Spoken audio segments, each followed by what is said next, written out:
കുത്തുബിയത്ത് ചെല്ലുന്ന പള്ളിയിൽ നിസ്കരിക്കാൻ പറ്റൂല. ആ പള്ളി അമ്പലം.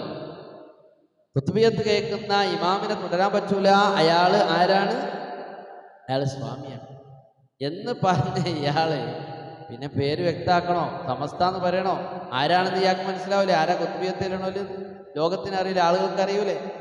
പക്ഷെ അയാൾ പേടിച്ചു. കാരണം ശക്തമായ പ്രതിരോധം. പിടിച്ചു നിൽക്കാൻ കഴിയാതെ വന്നപ്പോ ആടി ഉലയുന്ന ചുയലി മൗലവി, ആ ചുയലി മൗലവി ഓരോരുത്തരും ചുയറ്റി അടിക്കാൻ തുടങ്ങിയപ്പോ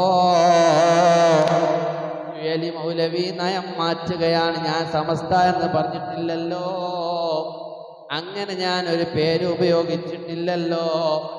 എന്നാൽ സമസ്തയുടെ വിശാലമായ കാഴ്ചപ്പാട് അതിനെക്കുറിച്ച് എനിക്ക് താല്പര്യമാണ്. സമസ്തക്ക് വിശാലമായ കാഴ്ചപ്പാടുണ്ട്. ഇയാൾ നായികക്ക് 40 വട്ടം ഇയാളും ഇയാളുടെ പ്രസ്ഥാനവും സമസ്ത ഷിയായിസത്തിന്റെ മതമാണ്. സമസ്ത ഷിയായിസത്തിന്റെ കൂട്ടാരമാണ് എന്ന് പറയുന്ന മുജാഹിദുകളെ ചുയലി മൗലവീദാ പേടിച്ച് വിറളി പൂണ്ടിക്കൊണ്ടിതാ പറയാൻ തുടങ്ങി, സമസ്ത എന്ന വാക്ക് ഞാൻ പറഞ്ഞിട്ടില്ല, അങ്ങനെ ഞാൻ ഉപയോഗിച്ചിട്ടില്ല. സമസ്തയുടെ വിശാലമായ കാഴ്ചപ്പാട് ഞാൻ ഉൾക്കൊള്ളുന്നുണ്ട്. ഞാൻ ഷീയത്ത് പഠിച്ചത് സമസ്തയിൽ നിന്നാണ്. ഞാൻ ഷീസത്തെ കുറിച്ച് പഠിച്ചത്. ഇയാൾക്ക് കാര്യമായിട്ട് ദേഷ്യം ഇറാനിയൻ സീസമാണ്. ഷിയാക്കൾ എന്ന് പറഞ്ഞാൽ ഞങ്ങളൊക്കെ ശക്തമായി എതിർക്കുന്ന ഒരു വിഭാഗം. പക്ഷെ ഇയാൾ പറയുന്നത് ഷിയാക്കൾ കാഫിറാണ്.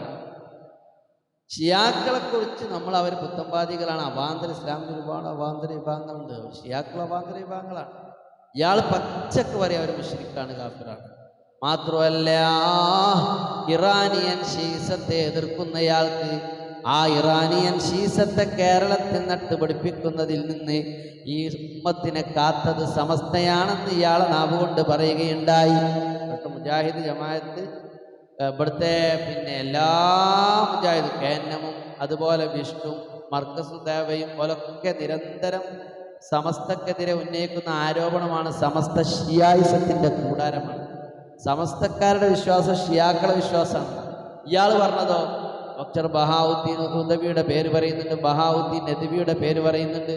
ഡോക്ടർ ബഹാവുദ്ദീൻ നദ്വി അതിനെക്കുറിച്ച് കൂടുതൽ പഠനം നടത്തി അവതരിപ്പിച്ച ആളാണ്. അതുകൊണ്ട് സമസ്ത ഈ കേരളത്തിൻ്റെ മണ്ണിൽ ഷിയായിസം നട്ടുപിടിപ്പിക്കുന്നതിനെ, അത് പടർത്തുന്നതിനെ തടഞ്ഞ ആളാണ്, തടയിട്ട പ്രസ്ഥാനമാണ് സമസ്ത എന്ന് ചുയലി മൗലവിയെ കൊണ്ട് പറയിപ്പിക്കാൻ കാരണമായി കുഫ്ർ ആരോപണ വിവാദം.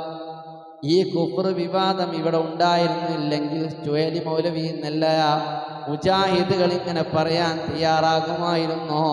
ഇപ്പം സുന്നികളെ കാഫിറാക്കിയിട്ടില്ല, അവർ മുശ്രിക്കുകളാണെന്ന് ഞങ്ങൾ പറഞ്ഞിട്ടില്ല എന്ന് മാത്രമല്ല, സുന്നികൾ ഷിയാക്കളാണെന്ന് 40 വട്ടം പെരുമ്പറടിക്കുന്ന വഹാബികൾ അവരുടെ ഒരു തൗഹീദ് പ്രഭാഷകനായ ചുയലി മൗലവി പറയുന്നു സമസ്ത, ആ സമസ്തയുടെ വിശാലമായ കാഴ്ചപ്പാട് ഞാൻ ഉൾക്കൊള്ളുന്നുണ്ട്.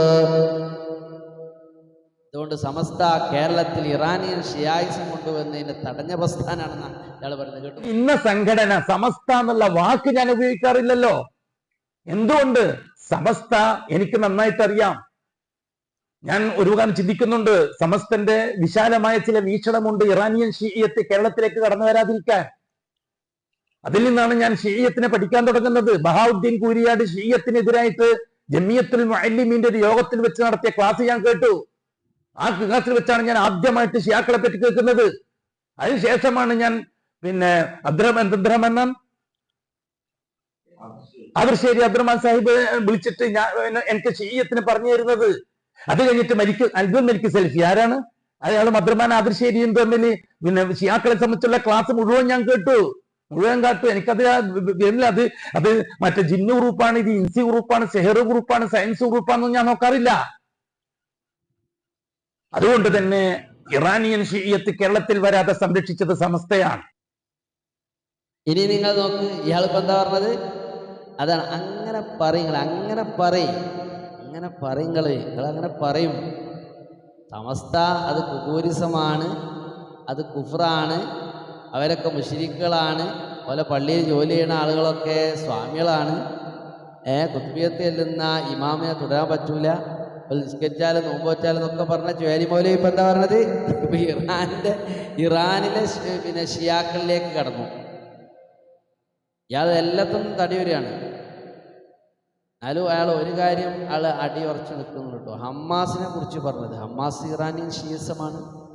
അതുകൊണ്ട് തന്നെ ഖുദ്സിന്റെ മിഹ്റാബ് ജൂതന്റെ കയ്യിൽ ഏൽപ്പിച്ചാലും ഹമ്മാസിന്റെ കയ്യിൽ ഏൽപ്പിക്കരുത്. അയാൾ അതിൽ ഉറച്ചിക്കുന്നുണ്ട്. കാരണം അത് അയാൾക്ക് തടി കേട്ട് വരില്ല. കാരണം അത് സമസ്തനെ കുറിച്ചൊന്നുമല്ല, അവിടെ അയാൾക്ക് പ്രശ്നമല്ല.